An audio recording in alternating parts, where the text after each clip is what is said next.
Jadi saran saya, coba cari nanti sanad Thariqat Tijani yang tidak terkena oleh masalah ini, ya, fitnah-fitnah seperti tadi. Dan itu masih ada, ya. Mereka masih banyak dan kita bisa temui, ya. Saya pernah konfirmasi ke ulama-ulama di Mesir, ya, kita tanya kepada masyaikh-masyaiknya, ustadz-ustadznya juga, apa emang orang Tijani ngomong begitu, bahwa sholawat ini lebih afdal di Quran? Oh, nggak ada gitu. Atau orang yang udah ngambil Tijani nggak boleh ngambil yang lain? Enggak. Ternyata Syekh Muhammad Abdul Latif At-Tijani sendiri itu tidak mengatakan itu, padahal beliau thariqatnya Tijani dan ahli hadis. Thariqatnya banyak sekali, ya. Jadi pernyataan ini ya benar-benar offset. Ya, saya katakan ini pernyataan yang offset. Kenapa? Ya seorang pengamat menghakimi, bahkan juga nganggep orang Tijani ini terjebak dengan fanatisme. Kemudian menyarankan untuk mencari sanad yang tidak terkontaminasi dengan fitnah. Seperti itu, ya, yaitu seakan-akan, ya bukan seakan-akan, ya ini benar-benar menuduh orang Tijani yang komitmen dengan syurutut thariqah, tidak boleh merangkap thariqah Tijani dengan tarekat lain, tidak boleh ziarah ke guru lain, sebagai kegiatan fanatisme kelompok yang tidak bisa ditolerir, kemudian salah menurut Islam, dan ya yang mengikuti, yang berkeyakinan seperti itu sesat. Kemudian sebaiknya ya kalau mau yang benar mencari sanad-sanad yang membolehkan ziarah pada wali lain dan mengambil tarekat lain selain tarekat Tijani. Ini tuduhan yang cukup berat, bahkan sangat berat ini. Kenapa? Ini menyangkut usul dalam thariqah. Termasuk juga di situ Dr. Ar-Razi Hasim ini nyebut-nyebut nama Sayyid Muhammad bin Abdul Latif Al-Hafidh Al-Misri At-Tijani, di mana beliau mengatakan sudah konfirmasi dengan ustadz-ustadznya, bahkan dengan Syekh Muhammad bin Abdul Latif. Ya, yang saya ketawa, kenapa? Ya mohon maaf, sekali lagi mohon maaf. Ini pernyataan ngeprank kalau zaman sekarang. Kenapa? Ya kapan beliau konfirmasi dengan Syed Muhammad Al-Hafiz? Syed Muhammad Al-Hafiz lahirnya 1897 kalau nggak salah, jauh sebelum Indonesia merdeka, dan wafat sekitar 87 kalau nggak salah. Ya sekitar tahun itu wafatnya Syed Muhammad Al-Hafidh Al-Misri. Karena saya sendiri belum sempat bertemu dengan beliau. Kalau dengan putranya Syed Ahmad bin Muhammad bin Abdul Latif Al-Hafidh At-Tijani saya bertemu, dan saya berguru dan ngambil sanad dari putra beliau, yang mana syaratnya adalah tidak boleh rangkap thariqah dan tidak boleh ziarah wali lain. Ya. Jadi kalau mengatakan konfirmasi dengan Syed Muhammad bin Abdul Latif Al-Hafidh, jadi dari tulisan yang beliau tulis, karena beliau ini produktif, ya. Jadi cucunya Syed Muhammad bin Ahmad bin Muhammad bin Abdul Latif Al-Hafidh At-Tijani bercerita bahwa tulisan Syed Muhammad Al-Hafidh yang belum tercetak konsepnya, manuskripnya, ini masih 2 koper. Di samping tulisan-tulisan beliau yang sudah banyak dicetak, lebih dari 200 judul. Itu kebesaran dan benar, Syed Muhammad Al-Hafiz ini adalah ulama ahli hadis yang muridnya para pakar-pakar hadis internasional, di antaranya Syed Muhammad Al-Maliki.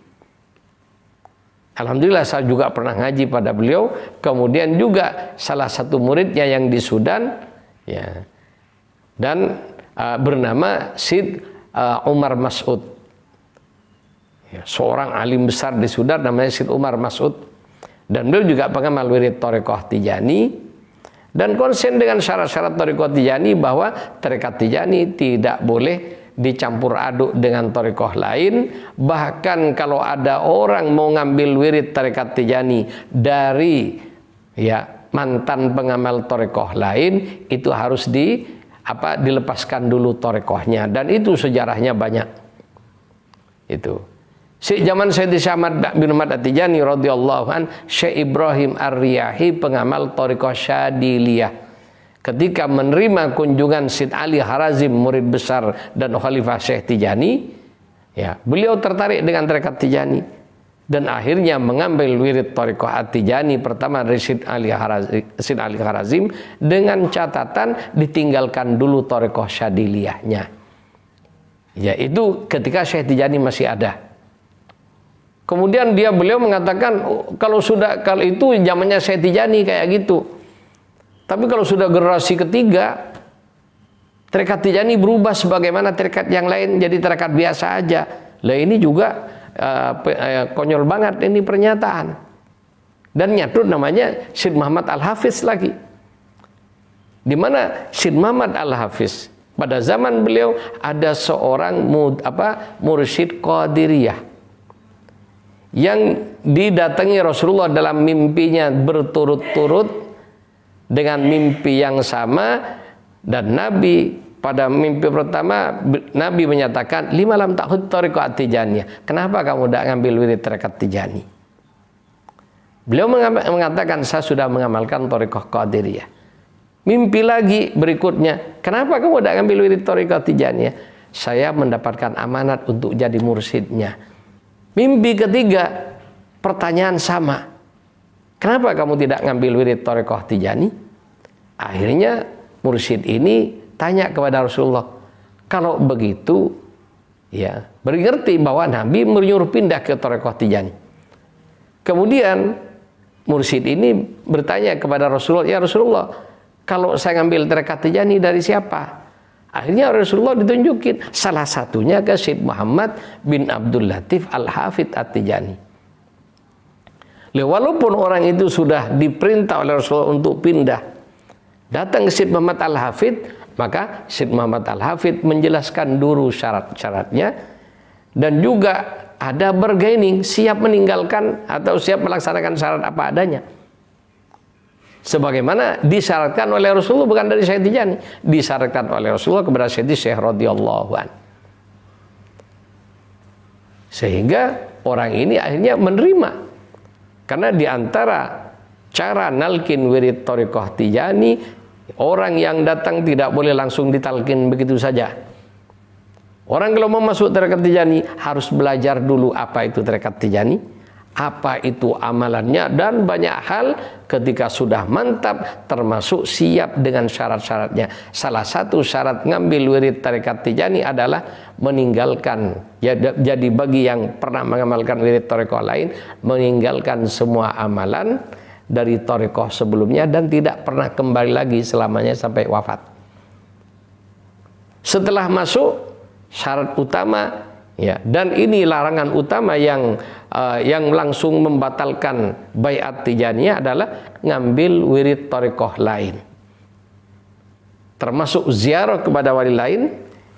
Baru yang ketiga, meninggalkan wirid tanpa ada udzur syar'i dan tanpa merasa wajib dengan wiridnya.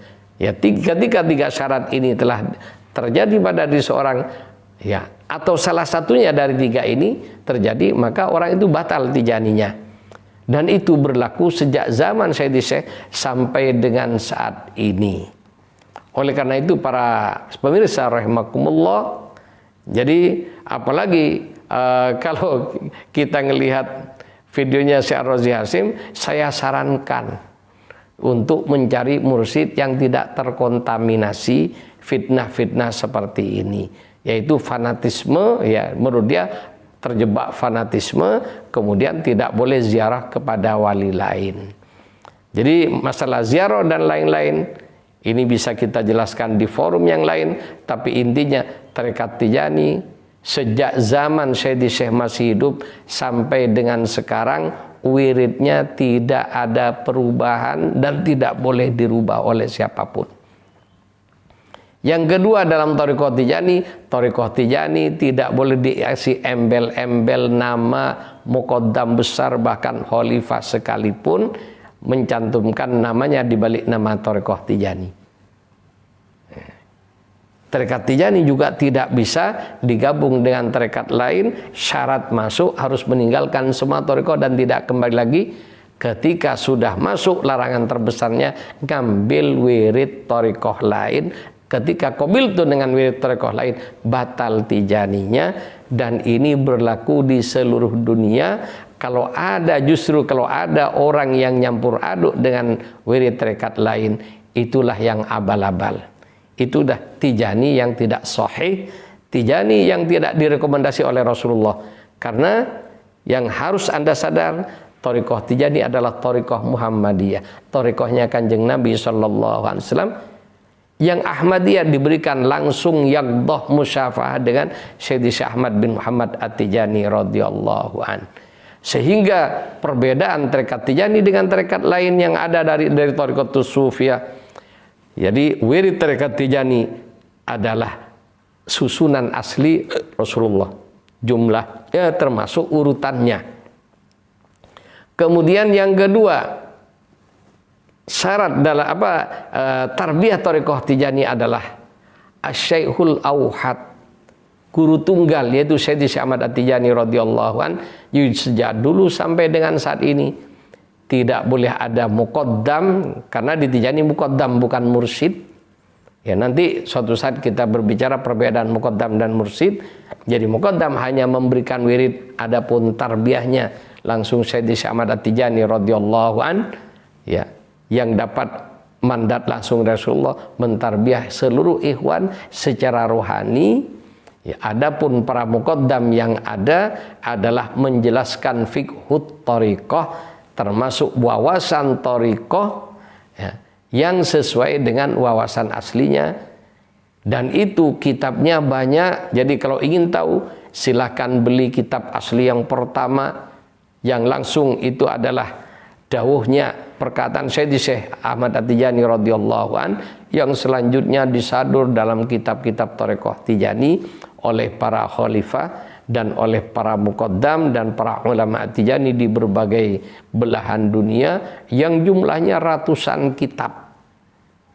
Jadi ya Syed Muhammad bin Abdul Latif saja yang tercetak 200 judul kitab. Ya. Teman beliau berguru kepada Syed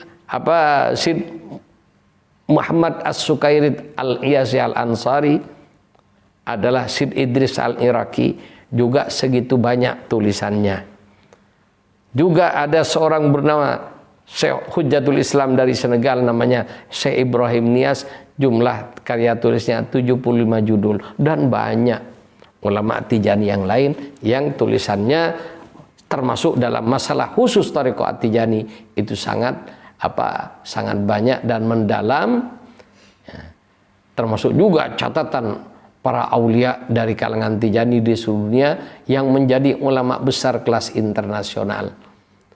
Jadi ya, kalau mau konfirmasi saat ini, ya di Madinah ada seorang ulama namanya Syekh As-Sayyid Abdurrahim Al-Ilmi. Beliau adalah guru besar di bidang ulumul Quran dan menjadi merajiknya para ulama Quran di seluruh dunia, dan beliau adalah pengamal wirid Thariqah Tijani yang siqah dengan aturan Thariqah Tijani. Jadi yang mengamalkan Thariqah Tijani bukan bukan ulama ecek-ecek, ulama kelas dunia.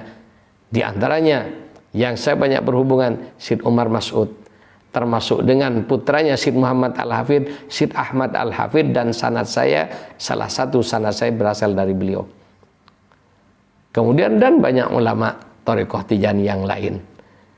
Ya, sekali lagi kesimpulannya, pernyataan beliau bahwa sekarang ya jangan terkontaminasi dengan fanatisme, tidak boleh bertemu dan mengaji serta mengambil berkah dari wali lain, itu boleh saja dalam Tijani, itu pernyataan yang salah. Dan tidak ada penjelasan dalam tarekat Tijani yang membolehkan seorang murid Tijani ziarah ke wali lain untuk istimdad.